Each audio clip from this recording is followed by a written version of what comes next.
ආයිබෝවන් ජීවිතය සහ පාඩම් පුතයා කරන පන්තියක් නැති අමුතු ඉස්කෝලේ ITN ටෙලිවිෂන් ඉස්කෝලේ භාෂාවේ විද්‍යාව සහ විද්‍යාවේ භාෂාව. එහෙම පාඩම් මාලාවක් අපි පටන් ගත්තා. අද තවත් පියවරක් මා ගුරු මණ්ඩලයේ නැවතත් හඳුන්වා දෙන්නම්. අපේ ආරාධනෙන් ටෙලිවිෂන් ඉස්කෝලේ වැඩසටහනට වැඩම කර සිටිනවා කැලණි විශ්වවිද්‍යාලයේ සංස්කෘත හා පෙරදිග ශාස්ත්‍රාධ්‍යයන්සේ ජ්‍යෙෂ්ඨ මහාචාර්ය පූජ්‍යපාද ඉඳුරාගාරයේ ධම්මරතන ස්වාමීන් වහන්සේම නමස්කාර පූර්වක පිළිගන්නවා.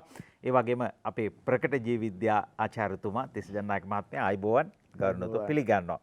සංස්කෘත සහ විද්‍යාව එකට උගන්වන එකම පාඩම මේක වෙන්න පුළුවන්. හැබැයි මේකේ වැදගත්කමක් තියෙනවා. තිස්සජනනායක මහත්තයා. ඔව් හසන්ත මහත්මයා අපි නිකන් මේ විද්‍යාවේදී නිතර භාවිතා කරන වචන ටිකක් අපි ඉස්සෙල්ලත් කතා කරා. අපි තව ටිකක් බලමු මෙහෙම දැන් මේ වගේ වචන සංකෝචනය. ඒ වගේම තියෙනවා වචනයක් සංකූචනය. ඊළඟට තියෙනවා විස්තරණය. ඊට පස්සේ ආකුංචනය.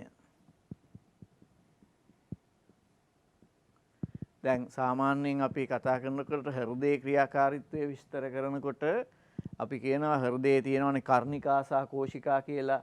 ඒවා මෙහෙම ඇකිලෙනකොට කියන්නේ අපි ආකුංචනය කියලා. නැත්නම් ආකුංචය කියලාත් සමහර වෙලාවට තියෙනවා. ඒ කොහොම දිගෑරෙනවට කියන්නේ විස්තරණය කියලා.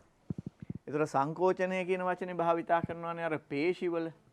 මෙහෙම පේශි ශෛලයක් කොහොම තියෙනවා නම් මේක අපි කියනවා සංකෝචනය වෙනවා කියන්නේ මේකේ දිග අඩු වෙනවා මෙහෙම. මෙතනින් මෙහෙ පැත්තට මෙතනින් මෙහෙ පැත්තට දිග අඩු වෙනවා.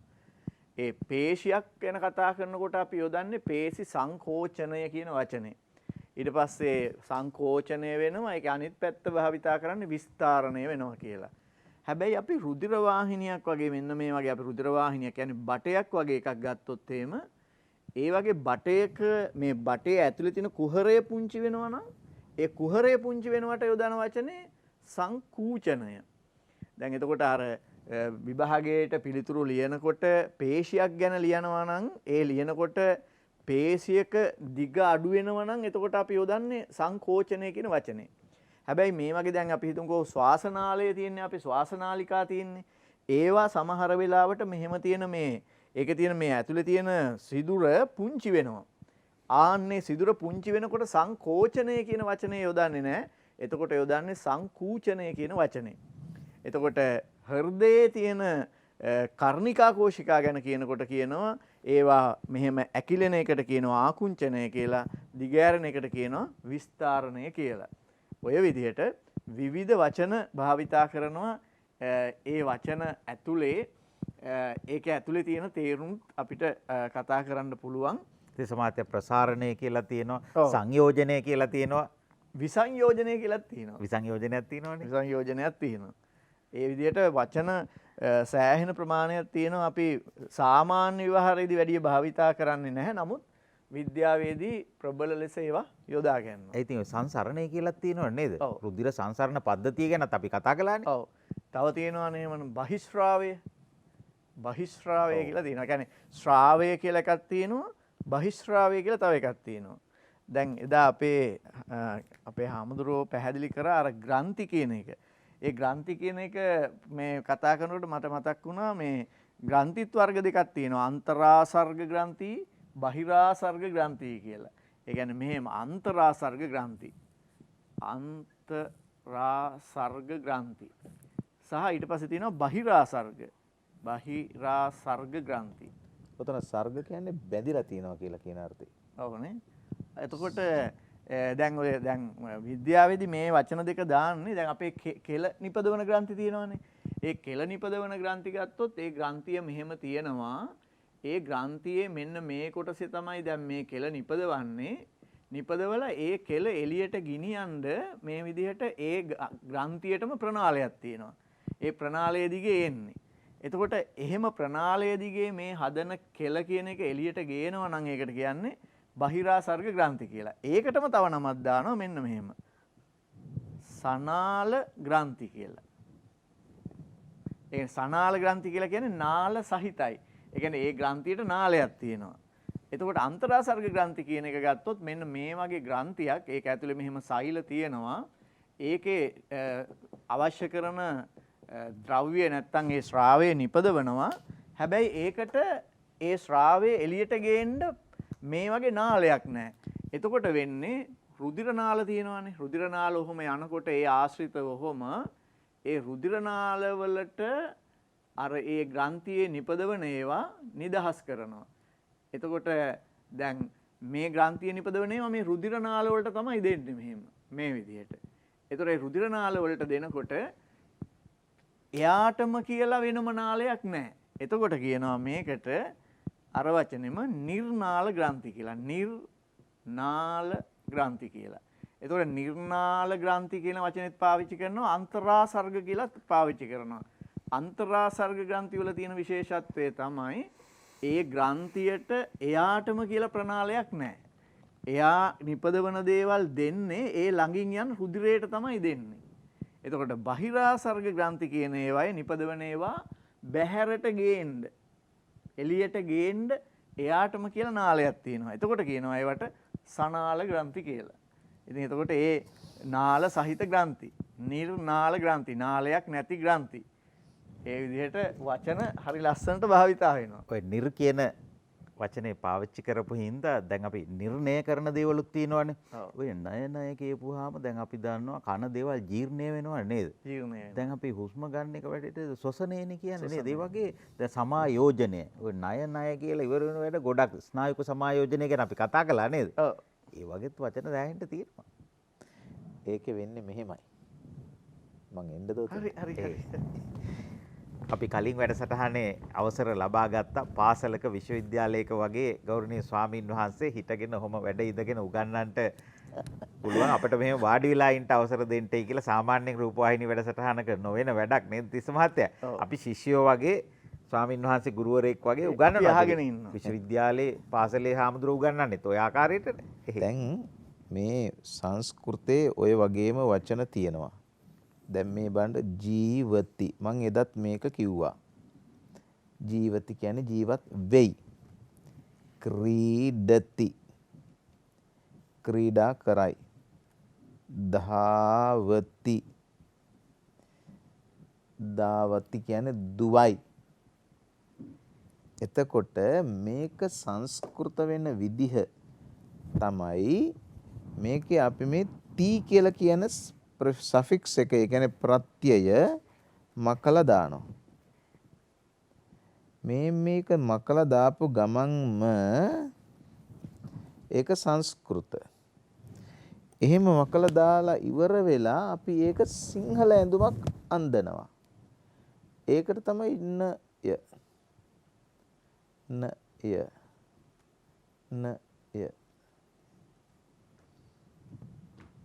දැන් මේ විස්තරණය සංකූචනය කූචනය කෝචනය ආස්තරණය අනාවරණය මේ ඔක්කොම ණය න කියලා කියන එක ආවට ඒක ඇත්ත කතන්දරේ තමයි මේක ක්‍රියාපදයක් verb එකක් noun එකක් බවට පත් කරන්න ක්‍රියාපදයක් නාමපදයක් බවට පත් කරන්න මොකද කරන්නේ ක්‍රියාපදයේ ප්‍රත්‍යය අයින් කරලා නාමපදයක කැලලක් දාන්න. අපේ ආමඳුරනේ ප්‍රේරණය උත්ප්‍රේරණය හරියටම එහෙම වචනත් හම්බ වෙනවා. දැන් ප්‍රේරති කියන්නේ මොකද්ද? ප්‍රේරති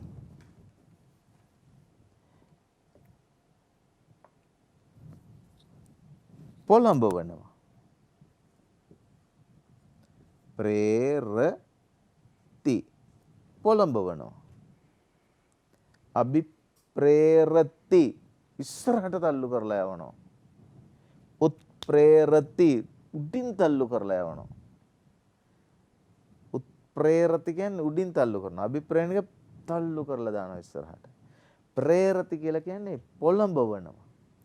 දැන් මේක සිංහල කරන්ඩ මේ තියෙන ආඛ්‍යාත පද ක්‍රියාපදය අයින් කරලා ඒක නාම පදයක් කරනවා. ඒකට තමයි ඉන්න ය කියලා කියන්නේ. මෙතනදී නයන්න දන්ත ජනයන්න මෙතනදී නයන්න මූර්ධ ජනයන්න කියලා කියන එක කියන්න දැන් වෙලාවක් නැහැ. ඒතර ඒකටනේ නම් මේ අභිප්‍රේරණය උත්ප්‍රේරණය එතන මේ අභි කියන ඒවා උත් කියලා කියන ඒවා අර කියපු උපසර්ග. අපේ හඳුනේ ජීර්ණය හැදෙන්නේ කොහොමද? ජීර්ණය හැදෙන්නේ ඉතින් කාපුවාමනේ. අජීර්ණය හැදෙනවා නේද?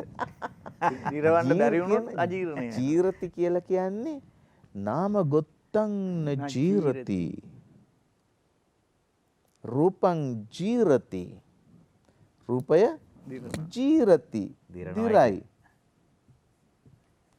නාම ගොත්තං නජීරති. නොදිරයි.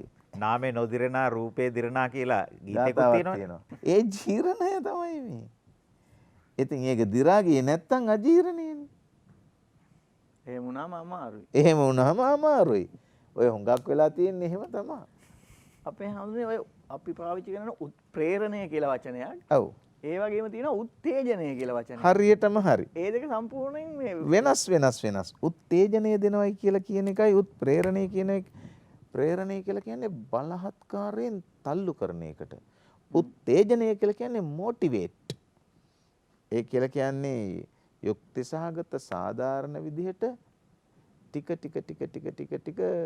මොකක්ද ඒකට කියන්නේ? උදව් උපකාර කරලා දාන එකට. තල්ලු කරන එකට නෙමෙයි. උත්ප්‍රේරණය කියලා කියන්නේ ෂණිකව තල්ලු කරන එකට. උත්තේජනය කියන්නේ ක්‍රමානුකූලව සංවර්ධනය වෙන්න ඉඩ දෙන එකට. මට කියන්න ඕනේ වුණා මෙතන තව වචන දෙකක්. අන්තර් සහ බහිෂ් කියලා වචන දෙක. පාලි වචන දෙකක්. හින්දියෙනුත් තාමත් පාවිච්චි කරන, සිංහලෙනුත් පාවිච්චි කරන. ඒ වචන දෙක තමයි එකක් අන්තර්. මේ මෙහෙම හිතා ගන්නකො. අන්තර්. අපි වචනයක් ඉගෙන ගමු. අන්තර්ජාතික. අන්තර්ජාතික. මේකටම සමාන වචනයක් තමයි ජාත්‍යන්තර.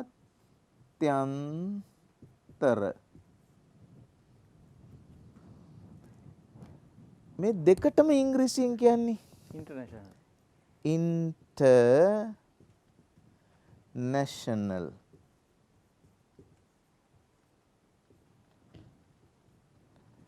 දැන් නැෂනල් කියන්නේ ජාතිකනේ. ඔව්. මේ බලන්න. අ අන් ත අර ඒ අන් ත අර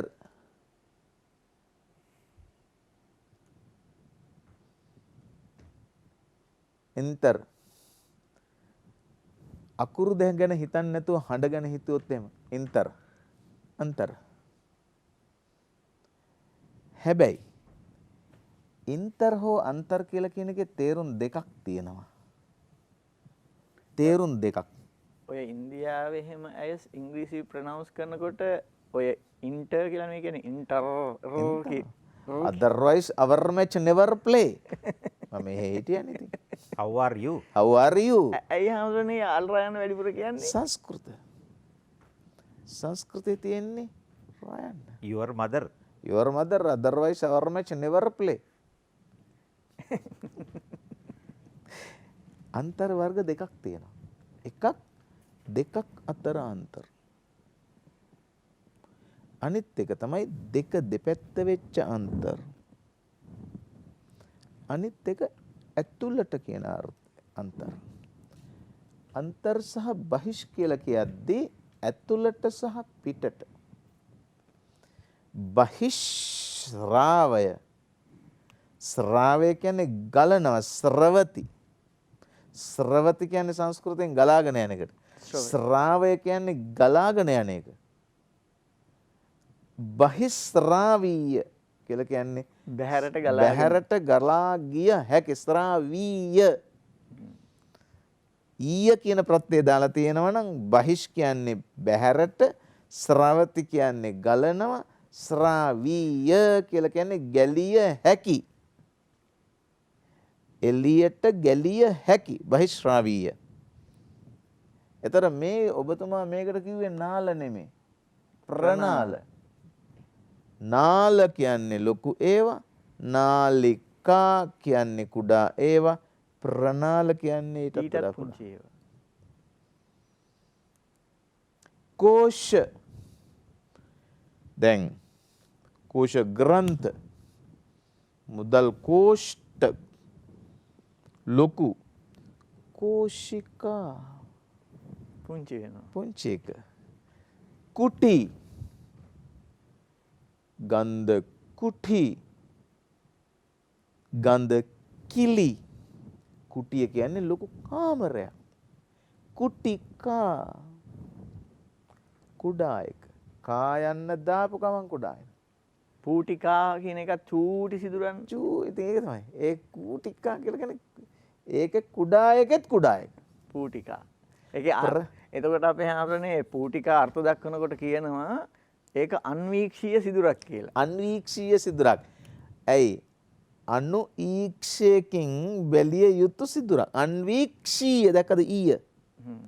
ස්ත්‍රාවීය අන්වීක්ෂීය ඊය ප්‍රත්‍යය. ඒකේ තව එකක් තියෙනවා මහේක්ෂීය. මහේක්ෂීය කියන්නේ ලොකුවට බලන්න ඕන එක. ඒකත් ඊය. ඊය කියලා දාපුවාම can be should be එසේ විය හැකි කියන එකයි ඊය කියන්නේ. අපේ ඇස් දෙකෙන් බලන්න පුළුවන් සත්තු මහේක්ෂීය. මහේක්ෂීය කියන්නේ සාමාන්‍යයෙන් මේ බලන්න බලන ලොකුවට. ලොකුවට බැලිය හැකි. අන්වීක්ෂීය කියලා කියන්නේ දුරේක්ෂය කියලා එකකුත් ඒ තියෙනවා. දුරේක්ෂය කියලා කියන්නේ දුර බලන එකනේ. දුර ඊක්ෂණය කරනවා. දුර ඊක්ෂණය කරනවා. දුරේක්ෂය. මහ ප්‍රාණ දයන්න නෙමෙයි. අල්ප දයන්න. මහ ප්‍රාණ දයන්න දුර කිව්ව ගමන් තනතුර. දුරාවලිය. ධූර නෙමෙයි. දුරාවලිය. දුරාවලිය කියලා කියන්නේ මේ තනතුරු වල ක්‍රම හයරාකියක හයරාකියකට දුරාවලිය කියන්නේ. ඒතර මහ ප්‍රාණ දයන්න. නිකන් අල්ප දයන්න දාපුවාම එක්කෝ long දුර. අපේ හඳුනන අපි නිරීක්ෂණය පරීක්ෂණය ගැන කතා කරන්නේ විමර්ශනය පර්යේෂණය වගේ වචනක් තියෙනවා. විශේෂයෙන් විද්‍යා විෂයන්ට බොහොම අදාළයි මේ පර්යේෂණ. විද්‍යාත්මක පර්යේෂණ ගැන අපි කතා කරනවා. මොකද්ද මේ පර්යේෂණ කියන්නේ? පර්යේෂණ සහ විමර්ශන අතර තියෙන වෙනස තමයි ඒ දෙකම අර්ෂණනේ. විමර්ශන පර්යේෂණ. අතර ෂණනේ. කියන්නේ බලනවා කියන එකයි. පර්යේෂණ කියලා කියන්නේ යම් කිසි දෙයක් හොයා දැනට අනාවරණය නොවූ තොරතුරු සොයාගන්න එක. විමර්ශනය කියලා කියන්නේ දැනට අනාවරණය වූ තොරතුරු සත්‍යදයි සොයා බලන එක. පොලිසියෙන් එහෙම කරන ඔය වැඩේ නේද? වෙන්න ඇති. තිස්ස ජනනායක මහත්තයා. ඔව්. අපි මං හිතන්නේ සෑහෙන වචන ටිකක් ගැන කතා කරා. මේ ඒ වගේම තව තියෙනවා මේ මෙන්න මෙහෙම වචන ටිකක්. මේ අපි ඔය කවුරු හරි මොනවා හරි සතෙක් හරි මොනවා හරි විස්තර කරන්න ගියාම පුහාම භාවිතා කරන වචන ටිකක් තියෙනවා. දැන් මගේ මෙහෙම මේ ඉස්සරහ පැත්ත ගත්තොත් අපි පාවිච්චි කරන්නේ పూర్ව පැත්ත කියලා. పూర్ව පැත්ත. මේ පැත්ත ගත්තොත් මෙහෙ පිටිපස්ස පැත්තොත් විස්තර කරන්න ගන්නේ අපර පැත්ත කියලා. මෙහෙම. ඊට පස්සේ මේ උඩ පැත්ත මෙහෙන් බලනකොට සමහර අපි හිතමුකෝ හෘදය දිහා ඔහම උඩින් බලනවා. එතකොට කියන්නේ උත්තර පැත්ත කියලා. උත්තර. එතකොට උත්තර කියන එක ඒ උඩින් බලපුවාමනේ. යටින් බලපුවාම එතකොට ප්‍රශ්න. නැත්තම් ඒකට කියන්නේ අදරීය කියලා. මන් දන්නේ අපේ හාමුදුරුවෝ මං වැරදි නම් පිගස්සන්න. හරි. අදරීය කියලා තමයි කියන්නේ. එතකොට ඊට පස්සේ කියනවා මෙහෙම. මෙහෙම පැත්තෙන් තියෙනවා නම් කියනවා පාර්ශික කියලා. පාර්ශ්වික මෙහෙමද දන්නේ අකුරු. ඊළඟට ආයේ කියනවා මේ මැද්දෙන් තියෙනවා නම් කියනවා මධ්‍යාක්ෂ කියලා. මධ්‍යාක්ෂ කියලා. ඔය වචන හරියට ඕනි වෙනවා යමක් විස්තර කරන්න ගියාම. අපි කියනවා මේ මෙහෙම. මේ හෘදය ගැන විස්තර කරන්න ගියාම කියනවා මෙහෙම තියෙනවා අපේ මධ්‍යාක්ෂ රේඛාව. ඒ කියන්නේ හරියට අපේ මැද්දෙන් ඔහම ගත්තාම මධ්‍යාක්ෂ රේඛාවෙන් මදක් වම් පසට බරව පිහිටයි කියලා. ඊට පස්සේ ආයෙ කියනවා හෘදයේ උත්තර දර්ශනය තමයි මේ තියෙන්නේ කියලා උඩින් බලපුවාම. පල්ලෙහින් බලපුවාම රූපයක් තියෙනවා නම් අපි කියනවා හෘදයේ අදර දර්ශනය කියලා. ඒ වගේ මේ දිශාව භාවිතා කරලා මේ සමහර අයට මේවා පැටලෙන්නේ ඒකයි මේ දැන් සමහර ලාවට කියනවා මෙන්න මෙහෙම. මේ මහා ප්‍රාචීරය කියලා මෙහෙම පේශියක් තියෙනවානේ. අක්මාව ගැන කියනකොට කියනවා මහා ප්‍රාචීර පේශියට වහාම අදරීයව.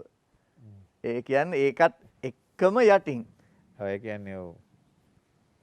immediate under immediate. ඔව්. වහාම යටින් කියන එක. වහාම කියන වචනේ පාවිච්චි කරනවා. ඒ වගේම තව එකක් පාවිච්චි කරනවා. වැරදි. ආසන්නම කියලා කිව්වම තමයි හරි. ඔව්. ඒ වගේම තව එකක් පාවිච්චි කරනවා. දැන් මේ අපේ අස්තියක් හැම ගැන කතා කරන්න ගියාම තව විශේෂ දෙයක් පාවිච්චි කරනවා. ඒ තමයි මෙන්න මේක. ඒක ගොඩාක් අයට පැටලෙන තැනක් ඒ වචන දෙක. ඒ තමයි මෙන්න මෙහෙම. අපි කියනවා ඒකෙදි මෙන්න මෙහෙම වචනයක්. විදුර සහ අවිදුර. ඕහෝ. ඔන්නෝම වචනයක් පාවිච්චි. ළඟ සහ දුර. ඔව් විදුර සහ අවිදුර කියලා. එතකොට මේ ඒකෙදී අර ගොඩක් අයට පැටලෙනවා දැන් මෙතනින් මෙහෙම අස්තියක් ගත්තොත් මේ අස්තියේ විදුර පැත්ත මොකද්ද අවිදුර පැත්ත මොකද්ද කියලා. ඒකෙදි සාමාන්‍යයෙන් අපි භාවිතා කරන්නේ මෙහෙම. මේ අස්තිය මෙතන ඉඳන් මෙතෙන්ට තියෙනවා නම් ඒකේ විදුර පැත්ත කියලා කියන්නේ මේ පැත්ත. අවිදුර කියන්නේ මේ පැත්ත. ඒ කියන්නේ ශරීරයට වඩා ළඟ පැත්ත තමයි අවිදුර කියලා ගන්නෙ. මම හිතන්නේ දුර අඩු කියන එක වෙන්න ඇති ඒකේ අදහස. දූරේ නිදාන අවිදූරේ නිදාන කියලා ওই ජාතක පොතේ නිදාන කතා කියන්නේ කතා දෙක. දූරේ නිදාන කියන්නේ දුර කතාව. අවිදූරේ කියන්නේ ළඟ. ආසන්න සහ දුර කියලා කියන එකයි. ඔව් ඒ කියන්නේ අවිදුර කියන්නේ ළඟ. විදුර කියන්නේ ඈත. විදුර කියන්නේ ඈත. ඒතර ඒ කියන්නේ දැන් අර අපි අස්තිය ගත්තොත් අස්තියේ මෙහෙම තියෙනකොට මේ කෙලවර එතකොට විදුර කෙලවර. ඔව්. මේ කෙලවර අවිදුර කෙලවර. ශරීරයට ළඟ සහ ශරීරයට දුර. දුර කියන එක. ඊළඟට ඔගේ තව එකක් එනවා මෙහෙම. අවිදුර දෘෂ්ටිකත්වය කියලා. ඔව්. පේන. ඔව්. ඊළඟට ආපහු එනවා විදුර දෘෂ්ටිකත්වය කියලා. ඒ කියන්නේ පේන එක ගැන ඔය කියන්නේ. අසන්ත මහත්මයා දැන් මේක හරි අමුතු විදියකට මේක කියලා තියෙන්නේ. දැන් අවිදුර දෘෂ්ටිකත්වය කියලා තියෙනවා නම් කෙනෙකුට ඇස්පෙනීමේ ඒක හරි අමුතු ක්‍රමයකට කියලා තියෙන්නේ මේ වචනේ හරිම වෙනස් විදිහකට යොදලා තියෙන්නේ. අවිදුර දෘෂ්ටිකත්වය කියපුවාම දෘෂ්ටිකත්වය කියලා කියන්නේ පේනවනේ. එතකොට අවිදුර කියන්නේ ළඟ. ඒතර ළඟ පේනවා. ඉතින් ළඟ පේන එක ලෙඩක් නෙවෙයිනේ. අනිත් පැත්ත පදේ පෙරවලා හදාගන්න ඕනි.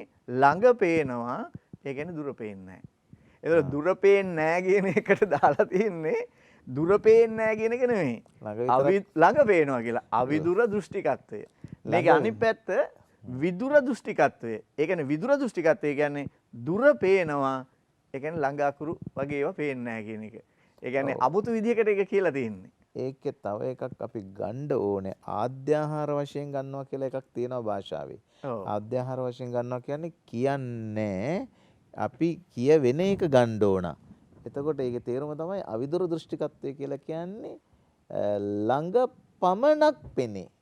ඔව්. විදුර දෘෂ්ටිකත්වය කියන්නේ දුර පමණක් පෙනේ. ඔව්. ඒක ඒ කෑල්ල ගන්න ඕනේ පමණක් කියන එක ආද්‍යාහාර කියලා කියන්නේ අපි ඒ කියන්නේ ව්‍යංගයෙන් කියලා තියෙන එක තමයි. අපි ඇත්තටම ණයට ගන්න ඕන වචන ඒවා. සමහර ඒවා තියෙනවා අපිට ව්‍යංගාර්ථයෙන් ව්‍යංගය කියන්නේ වෙන තේරුමක්. ආද්‍යාහාර කරලා ගන්න ඕනේ කියලා කියන්නේ අපි ආරෝපණය කරලා ගන්න ඕනේ. අපි ණයට ගන්න ඕනේ සමහර තේරුම් තියෙනවා. කියන්නේ කියවෙන එක. අවිදුර දෘෂ්ටිකත්වය කියන්නේ එතකොට ළඟ පමණක් පෙනීම. විදුර දෘෂ්ටිකත්වය කියන්නේ දුර පමණක් පෙනීම. එතකොට ළඟ පේන්නේ නැහැ. ඔව්. එතකොට එතනදි තමයි ඔය නෙගටිව් ෆෝම් මීනින් එකක් එන්න පොසිටිව් වචනයක් දාලා තියෙනවා. හොඳයි.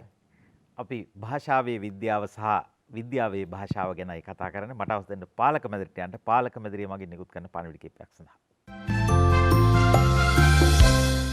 භාෂාවයි විද්‍යාවයි අපි එක පාඩමක් බවට පත් කරලා තියෙනවා. තිස්ස ජනනායක මහත්තයා. ඔව් හසන්ත මහත්මයා එහෙම අපි කතා කරන්න ගියොත් ඉන්නම් අපිට තව වැඩසටහන් 100ක් කළත් මේක ඉවර කරන්න හම්බ වෙන්නේ නැහැ. ඒ තරම් මේ වචන වල තියෙනවා. එතකොට දැන් අපි නිතරම කතා කරන එකක් තමයි ආවේනීය සහ ප්‍රවේනීය කියලා. එතකොට දැන් ඇත්තටම කියනවා නම් මේ ආවේනිගත වෙනවා කියලා කියන්නේ මව්පිය පරම්පරාවෙන් ලක්ෂණ ඊළඟ පරම්පරාවට එනවා කියන එක. ඒ කියන්නේ දෙමව්පියන්ගේ ලක්ෂණ දරු පරම්පරාවට ඊළඟ පරම්පරාවලට පැමිණීම කියන එක. ඒතර ප්‍රවේණීය කියන එකෙන් තමයි ඒක වෙන විදිය විස්තර කරන්න විද්‍යාවේදී. කොහොමද ඒක වෙන්නේ කියන එක. ඒකට වෙනම කෑල්ලකුත් එකතු කරනවා ප්‍රවේණි විද්‍යාව කියලා ජෙනටික්ස් ඒකෙන් විස්තර කරන්නේ අර ආවේනීය යාන්ත්‍රණය. ආවේනීය සිද්ධ වෙන්නේ කොහොමද? ආවේනීය කියපන් ඕනි කෙනෙකුට තේරෙනවා. අර සමහර අය කියනකොටත් කියන්නේ ඔව් ඉතින් මේ ඒ තාත්තගෙම ළමයිනේ කියලා කියනවනේ සමහරලාට. ඒ කියන්නේ ඒ දෙමාපියන්ගේ ගති ලක්ෂණ සමහර ඒවා ඒ කියන්නේ එන ඒවත් තියෙනවා, එන්නේ නැති ඒවත් තියෙනවා. බොහෝ ලක්ෂණ එනවා. ඒ පරම්පරාවෙන් පරම්පරාවට යන ගති ලක්ෂණ තමයි අපි කියන්නේ ආවේනික ගති ලක්ෂණ කියලා. ආවේනීය සිද්ධ වෙන විදිහ, ආවේනීය සිද්ධ වෙන යාන්ත්‍රණය, මෙකැනිසම් එක විස්තර කරනවට අපි කියනවා ප්‍රවේණීය කියලා. ඒකෙන් තමයි මේ ආවේනීය වෙන්නේ කොහොමද කියලා විස්තර කරන්නේ. එතකොට ඒ වගේම මට තවත් ඒක කියනකොට මතක් වුණා මෙන්න මෙහෙම දෙයක්. මේ දැන් ඔය ඕනෑම කෙනෙක්ගේ ලක්ෂණ ලස්සනනේ ලක්ෂණ ගැන කියනකොට තියෙනවා ලක්ෂණ වර්ග දෙකක්. එතකොට ඒ ලක්ෂණ වලින් කියනවා මෙන්න මෙහෙම එකක්. ආවේනික ලක්ෂණ. ආවේනික ලක්ෂණ. ඒ කියන්නේ ඥාන වලින් එන ලක්ෂණ තියෙනවා. එතකොට ඒ වගේම පරිසරය මගින් එන ලක්ෂණ තියෙනවා. ඒ කියන්නේ පාරිසරික වශයෙන් ලැබෙන ලක්ෂණ තියෙනවා. දැන් සමහරලාට යම්කිසි කෙනෙක් හොඳ ලාපාට හමක් තියෙන්න පුළුවන්. හැබැයි මේ එයා අවුවේ ගොඩාක් ක්‍රීඩා කරලා එහෙම තිබුණොත් එම ඔන්න පාට වෙනස් වෙනවා. ඒව ඇවිල්ලා පාරිසරික වශයෙන් ලැබෙන ලක්ෂණ, පරිසරයෙන් ලැබෙන ලක්ෂණ. ඒතකොට සමහර ඒවා ආවේනික ලක්ෂණ. එතකොට මේ ආවේනික ලක්ෂණ තීරණය කරන්නේ ඥාන වලින්. හැබැයි ওই ඥාන කියන වචනේ ගත්තොත් අපේ හාමුදුරනේ මේ ඒක නම් මම හිතන්නේ සිංහල නෙමෙයි වෙන්න ඇති නේද? ජීන්. නැත්නම් ජීන්ස්. ඒක තමයි ඥාන කියලා වෙලා තියෙන්නේ. ඥාන. ඒක අපි ඥාන කියන වචනේ ඉතින් නොදන්න කෙනෙක් නැහැ. ආවේනික ගති ලක්ෂණ යන්නේ ඥාන වලින්. අර පරිසරයට මුහුණ දීමෙන් ලබා ගන්න ලක්ෂණ වලට තව නමක් දාලා තියෙනවා. ඒ තමයි පරිචිත ලක්ෂණ කියලා. පරිචිත ලක්ෂණ. මේවට දාලා තියෙනවා ප්‍රවේණික ලක්ෂණ. ඉතින් ඇත්තටම මේ පද භාවිතා කරලා තියෙන විදිහ හරි ලස්සනයි. කියන්නේ දැන් අපි හිතමුකෝ එක සමානම පටකයකින් ගත්ත පැපොල් පැල දෙකක් අරගෙන එකක් හිටවනවා හොඳ සරුපසක. ඒක හොඳට ලොකුවට හැදිලා ගෙඩි හොඳට හැදිලා තියෙනවා. අනිත් එක හිටවනවා නිකන් වැලි ගොඩක. ඒක නාටු වෙලා හැදිලා තියෙනවා. බලපුවාම දෙකේම ප්‍රවේණික සංයුතිය සමානයි. ලක්ෂණය වෙලා තියෙන්නේ පරිසරයේ වෙනස නිසා. එතකොට කියනවා අපි ඒක පරිචිත ලක්ෂණයක්. එතකොට අපි ගාවත් තියෙනවා ප්‍රවේණික ලක්ෂණක් තියෙනවා. අපි පරිසරයට මුහුණ දීමෙන් ලබාගත්ත පරිචිත ලක්ෂණක් තියෙනවා. ඉතින් එහෙම බලපුවාම වචන ගොඩක් තියෙනවා. භාෂාව සහ විද්‍යාව ගැන අපි කතා කරන්නේ අපේ හැමදෙරෝනේ මේ රූපවාහිනියනේ. ටෙලිවිෂන් කියන ඉංග්‍රීසි වචනෙට අපි දුන්න රූපවාහිනිය කියලා. රූපවාහිනියෙන් භාෂාව සහ විද්‍යාව ගැන කතා කරනවා. අපේ ඇඟ ඇතුළේ වාහිනී තියෙනවනේ. මුත්‍ර වාහිනී තියෙනවා. ඇයි රුධිර වාහිනී, වසා වාහිනී. එහෙම වාහිනී ගොඩක් තියෙනවා නේද? තියෙනවා. අපේ ගානේ ස්වාමීන් වහන්සේ කියන්න. එහේ. මේවා කියද්දි භාෂාව ගැන කියද්දි බොහෝ දේවල් මතක් වෙනවා. එහෙම මතක් වෙනකොට නොකිය ඉන්න බැරි වෙනවා. එහේ. හිතෙනවා. ලක්ෂණ කියන්නේ ලස්සන නෙමෙයි තමයි. තර්ක ශාස්ත්‍රයේ තියෙනවා ස්වලක්ෂණ කියලා වචනයක්. ස්වලක්ෂණ. එහෙම ඒවා තමයි ස්වභාව කියන්නේ. ඒ ස්වභාවය කියන්නේ ලක්ෂණ තියෙන භාවය ස්වභාවයයි. මේ ආවේනික සහ පාරිසරික කියලා කියන එක මෙතන කියනවා ආර කියලා. ඥාන සහ ආර අධ්‍යාපන විද්‍යාවේදී කියනවා. ඥාන කියලා කියන්නේ ජ ධාතුව ජීන් කියලා කියන එකෙන්ම තමයි එන්නේ. ජීන් තමයි ඥාන වෙන්නේ. ඒක ඉන්දු යුරෝපීය භාෂා පවුලේ ඉන්දු ඉරානීය භාෂා පවුලක් බවට පත් වුණු සහ පසුව ඉන්දු ආර්ය භාෂා පවුලක් බවට පත් වෙනකොට ආපු වචනයක්. කියන්නේ අපේ හැමෝම ගොඩක් ඉංග්‍රීසි වල වචන අර අපි දැන් බලනකොට පේනවා මේ සිංහල ඒ කියන්නේ මේ වචනත් එක්ක සම්බන්ධය වෙනමම පොතක් ලියලා තියෙනවා ඒකට. ඉංග්‍රීසි මූලයන් නෙවෙයි ඒවට කියන්නේ ඉන්දු යුරෝපීය මූලයන්. ඉන්දු යුරෝපීය මූලයක් ඇතුලේ තමයි ඒක එන්නේ. දැන් මේ ආවේනික කියලා කියන්නේ ඒකට විතරක් අනන්‍ය වූ යමකට අනන්‍ය වූ ආවේනික කියලා කියන්නේ අනන්‍ය අන්‍ය කියලා කියන්නේ අනිත් කියලා කියන එකනේ. න අන්‍ය කියන්නේ අනිත් නෙමෙයි කියලා කියන එකනේ. එතකොට ඒ න අන්‍ය තමයි අන්‍ය වෙලා අනන්‍ය වෙන්නේ. අනන්‍ය කියලා කියන්නේ ආවේනිකතාව. මේ පාරිසරික කියලා කියන්නේ ඊට අදාළ අනෙකුත් ආශ්‍රිතයන්, අවුව වැස්ස සුළඟ, මහ පොළොව, අනිත් අයගේ බලපෑම්, ඒ කියන්නේ පුද්ගල සහ ස්වභාව, අන්‍ය පුද්ගල සහ අන්‍ය ස්වභාවයන්ගේ බලපෑම නිසා ඇති වෙන දේවල්. එතකොට ඥාන ආර ආදි වශයෙන් දැන් මම මේකේ තව චුට්ටක් අවධානය යොමු කරන්නම් මේක මකලා ආවේනීය සහ ප්‍රවේණීය කියලා කියන්නේත් ඕකෙම එකක් තමයි. ප්‍රවේණීය කියන වචනට සිංහලයේ අපි පාවිච්චි කරලා තියෙන පරවේණී. පරවේණීය කියන්නේ පරම්පරාව. ආවේනීය කියන්නේ ඒකටම අයිති එක. දැන් අපි ඔය උණගස් තියෙනවනේ. මෙහෙම දිගට තියෙන උණගස් හැදෙන ඒවා තියෙනවනේ. මේ තැන්වල මෙන්න මේ මොනවද අතු තියෙන්නේ. මෙහෙම හැදෙන උණගස් උණ බට. මේවයි මේ මෙතන තියෙනවට පුරුක්. පුරුක් වලට කියන්නේ වංශ කියලා.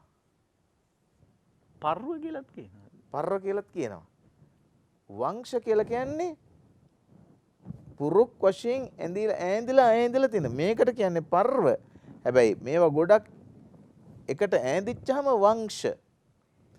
ඒ හින්දා මේ බටවලට කියනවා වංශ දණ්ඩ කියලා. පාරම්පරික දණ්ඩ.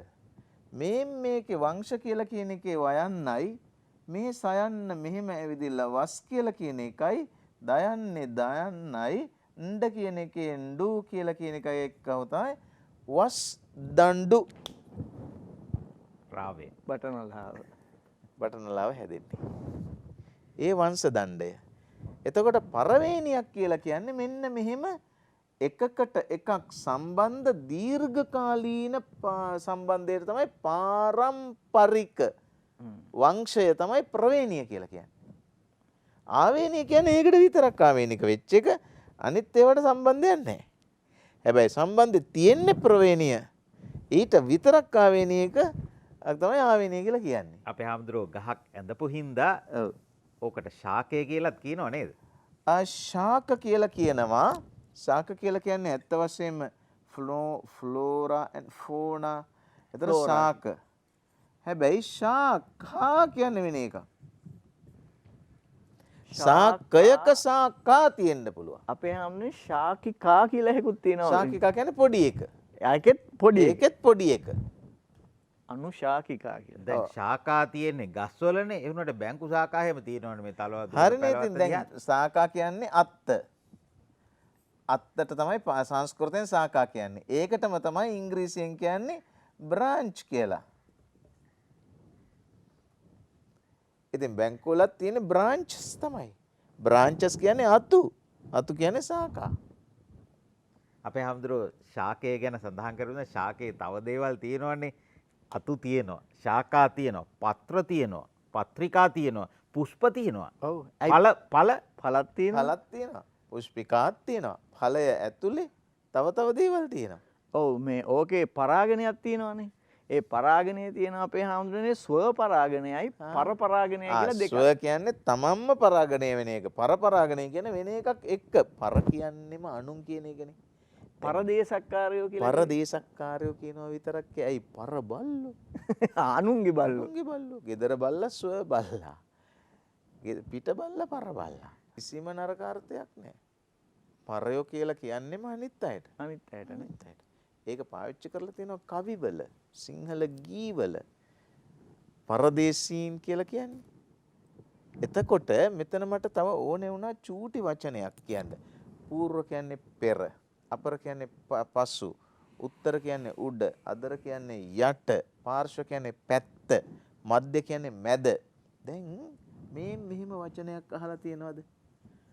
මධ්‍යාහ්න. එතන මධ්‍ය කියන්නේ මැද. අහ්න කියන්නේ දවසට. දවසේ මැද. මේක වෙනවා මෙන්න මෙහෙම වැඩක්. මේකේ හ මෙහාට ගිහින් න මෙහාට යනවා. එතකොට තමයි සිංහලෙන් කියවෙන්නේ මද් දයන්නක් එනවා. මද්දහන. මද්දහන වෙන්නේ මධ්‍යාහන. ඒක සිංහල එතකොට. ඒක සිංහල. සිංහල වෙනකොට එහෙම වෙනවා. ඊට කලින් අපේ තිස්ස ජනනායක මැතිතුමා ලස්සන වචනයක් ගිය සැරේක වැඩසටහනකදී කිව්වා මට ඒ වෙලාවේ කියන්න අමතක වුණා. ඒ තමයි ජිහ්වා කියලා කිව්වා. ජීව්. මේක ජිහ්වාද ජීව්හාද? විද්‍යාවේ උගන්වනවා. ජීව්හ කියලා කියන්නේ. ජීව්හ. අන්න හරි. මේක තමයි වචනේ ජිහ්වා. ජීව්වා. ඒක කියන්නේ දැන් ජීව්හා. ඉන්දියාවේ ඉන්නවා බ්‍රාහ්මණයෝ.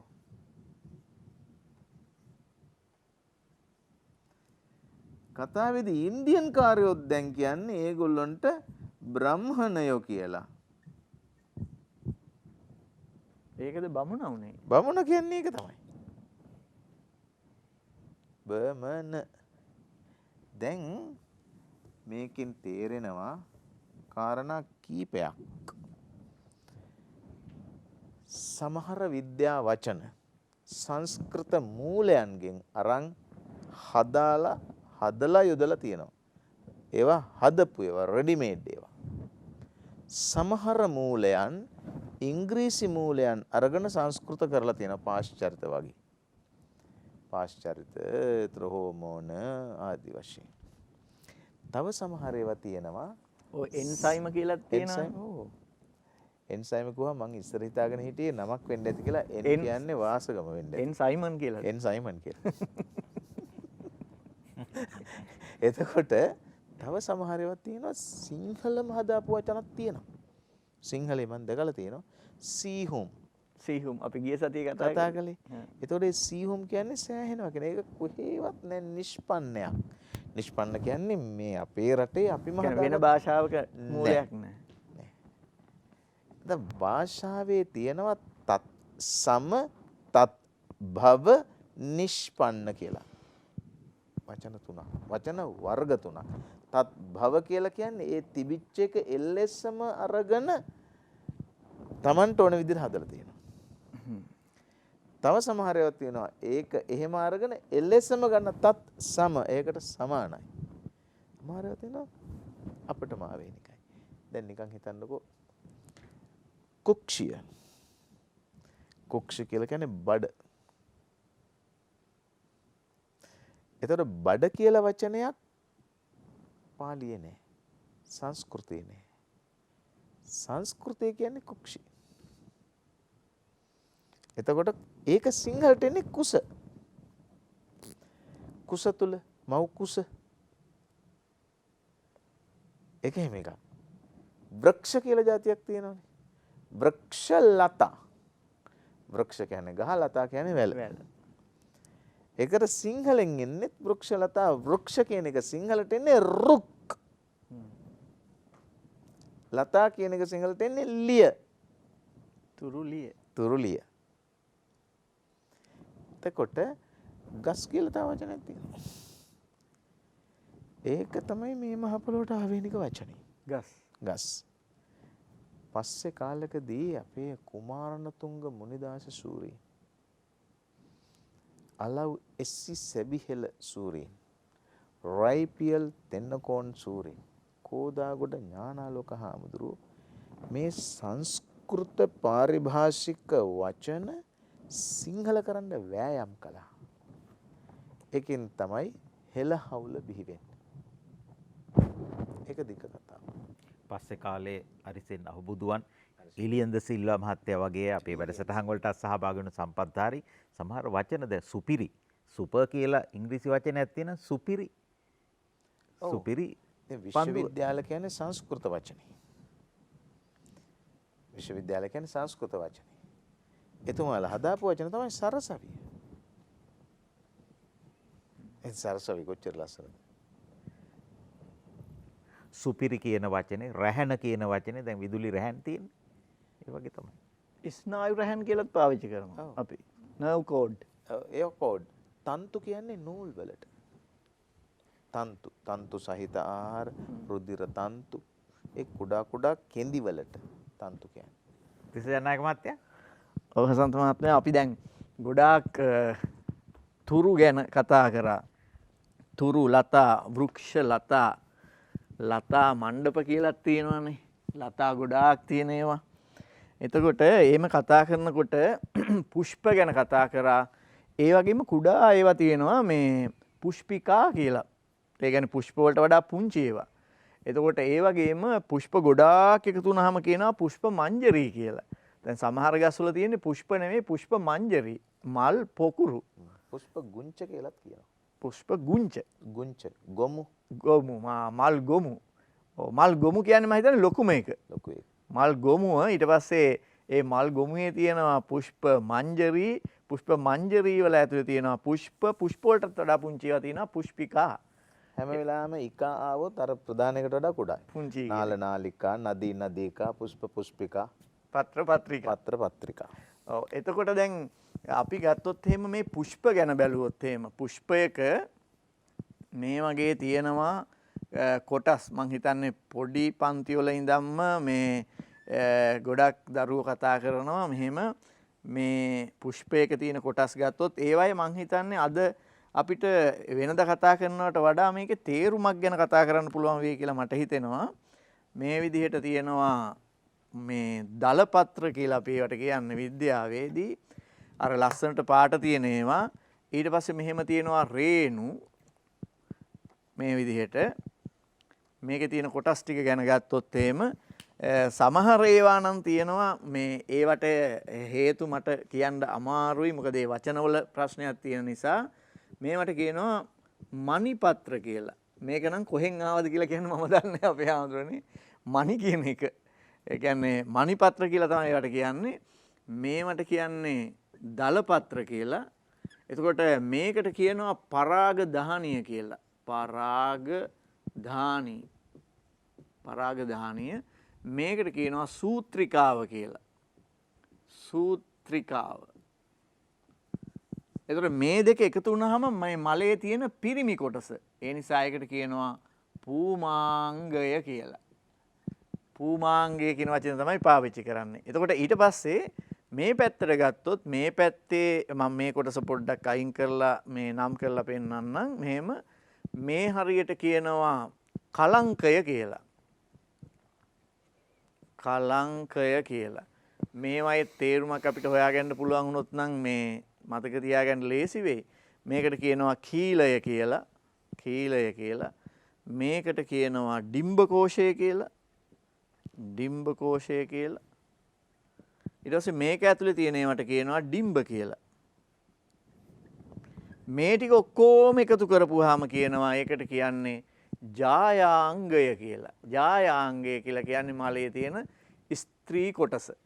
එතකොට සමහර ගස්වල මල් තියෙනවා ඒකේ මේ මණිපත්‍ර තියෙනවා, දලපත්‍ර තියෙනවා, රේණු විතරයි තියෙන්නේ. මේ කොටස නැහැ. එතකොට අපි ඒවට කියනවා පූමාංගී පුෂ්ප කියලා. සිංහලෙන් කියන්නේ පිරිමි මල් කියලා. එතකොට සමහර ඒවායේ මල් තියෙනවා මේ මණිපත්‍ර, දලපත්‍ර තියෙනවා, රේණු එකක්වත් නැහැ. ජායාංගයේ විතරයි තියෙන්නේ. එතකොට කියනවා ජායාංගී පුෂ්ප කියලා. ඒ කියන්නේ ගෑනු මල්. සමහර ගස්වල තියෙනවා හැදෙන්නෙම ගෑනු මල් විතරයි. එතකොට ගෑනු ගස් කියලා කියනවා ඒක. හැදෙන්නෙම පිරිමි මල් විතරයි නම් කියනවා පිරිමි ගස් කියලා. ඉතින් ඒ පිරිමි ගස් කියලා තියෙන ඒවය කොච්චර හරි මල් පිපෙනවා, මල් ටික හැලෙනවා, ගෙඩි හැදෙන්නේ නැහැ. ඒකට කොච්චර වතුර දැම්මත්, පෝර දැම්මත් ගෙඩි හැදෙන්නේ නැහැ. ගැහණු ගස් විතරක් තිබුණොත් ඒත් සමහර ඒවායේ ගෙඩි හැදෙන්නේ නැහැ. මේ වර්ග දෙකම තියෙන්න ඕනේ. දැන් මේකේ හදන පරාග කණිකා තියෙනවානේ. මේ හදන පරාග කණිකා ගිහිල්ලා මේකේ වැටුනොත් අපි කියනවා ස්ව පරාගණය කියලා. එතකොට මේකේ හදන පරාග කණිකාවක් ගිහිල්ලා වෙන පුෂ්පයක වැටෙනකොට කියනවා පර පරාගණය කියලා. ඉතින් ඔය විදිහට පුෂ්පවල තියෙන ඒවා ගොඩාක් ගන්න පුළුවන්.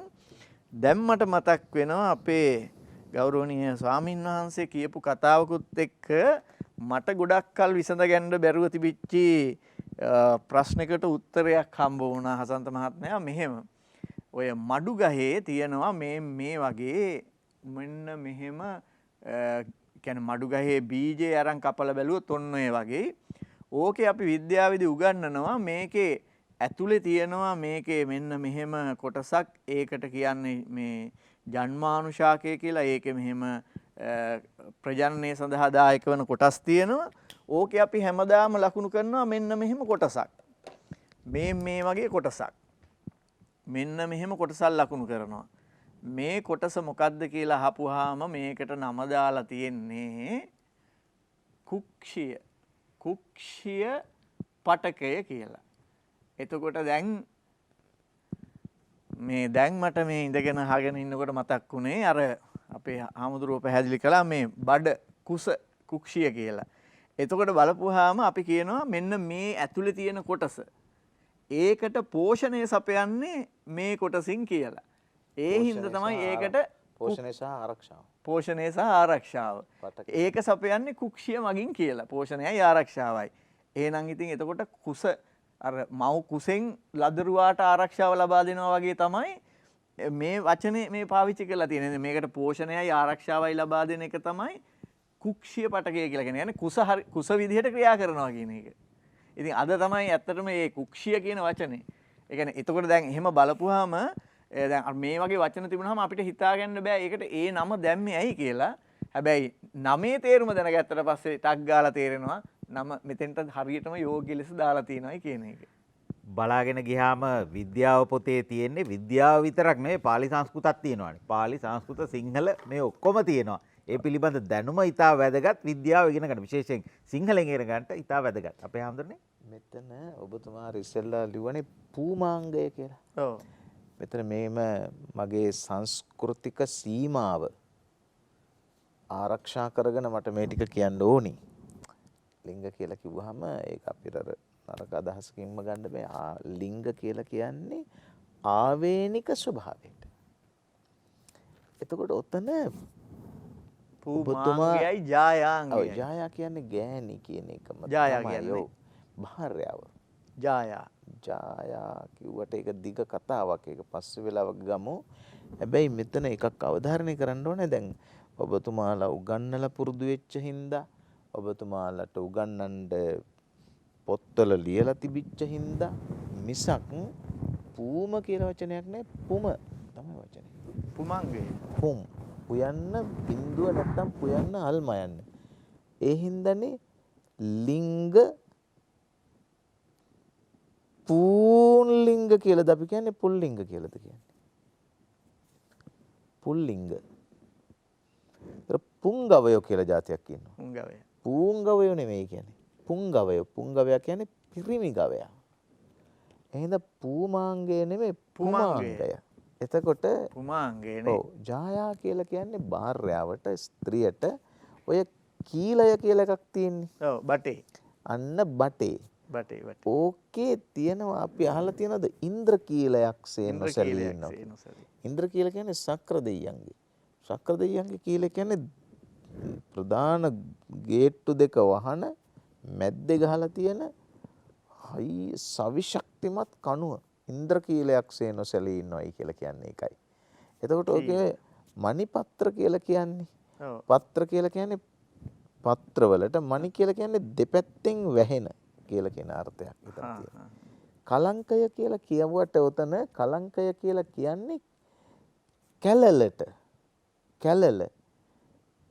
දැන් හඳේ තියෙන හාවගේ රූපයටත් කියන්නේ සස කලංකය. කැලල. දැන් මොකක් හරි මෙහි අපිට ආයුධයකින් පහරකින් තුවාලයකින් වෙලා මොකක් හරි කැලලක් තියෙනනම් කලංකය කියලා කියන්නේ. ඒව ඔක්කොම සංස්කෘතෙන් තමයි එන්නේ. අර සූත්‍ර කියන්නේ මොනවටද දන්නවද? සූත්‍රිකාව මෙතන තියෙන සූත්‍ර කියන්නේ නූල් වලට. දැන් ඔය මොනවද මේ නාට්‍යවල නූලක් අතේ තියාගෙන ඉන්න එක්කෙනෙක් ඉන්නවනේ මොකද්ද? ජවනිකාව තිරේ ඇරෙන. එයාට කියන්නේ සූත්‍රධර කියලා. සූත්‍රවලට නූල් කියන හින්දා තමයි අපි ඔය නූල් සූත්‍ර කියලා කියන්නේ. නූල් සූත්‍ර කියන්නේ. එතකොට සූත්‍ර කියන්නේ නූල් සූත්‍රිකා කියන්නේ ඒකෙන් නූලෙත් චූටි එක. හීනි එක. හීනි එක. හීනි නූල. හීනි නූල. හීන් නූල්කාරයන්ගේ නූල් සූත්‍රයක් තියෙනවනේ නේද? හීන් නූල්කාරගේ නූල් සූත්‍ර. නූල් සූත්‍රස්සේ ඉන්නවනේ හීන් නූල්කාරයෝ. බල්බ් එකේ තියෙන සූත්‍රිකාව ටන්ස්ටන් සූත්‍රිකාව කියලා කියන්නේ. ඒකෙත් ටන්ස්ටන් වලින් හදපු සූත්‍රිකාවක් අර දැන් පාවිච්චි කරන්නේ ඉස්සර තිබිච්ච බල්බ් වල තිබුණ ෆිලමන්ට් එක. ටෙලිවිෂන් ඉස්කෝලේදී විද්‍යාව සහ භාෂාව එක පාඩමක් බවට පත් වුණා. මේ පාඩම මෙතනින් හමාර වෙන්නේ අපි ඉදිරියේදී නැවතත් මුණ ගැහමු. අපේ ගුරු මණ්ඩලයේ ජ්‍යෙෂ්ඨ මහාචාර්ය පූජ්‍යපාද ඉන්දුරාගාරේ ධම්මරතන ස්වාමීන් වහන්සේට මගේ නමස්කාර පූර්වක ගෞරව ස්තුතිය පුද කරන්නට කැමැති. අපේ ප්‍රකට ජීවිද්‍යා ආචාර්යතුමා තිස්ස ජනනායක මහත්මයාට අපේ ගෞරව ස්තුතිය පුද කරනවා. නැවතත් ටෙලිවිෂන් ඉස්කෝලේ වැඩසටහනේ මුණ ගැහෙමු. ආයිබෝවන්.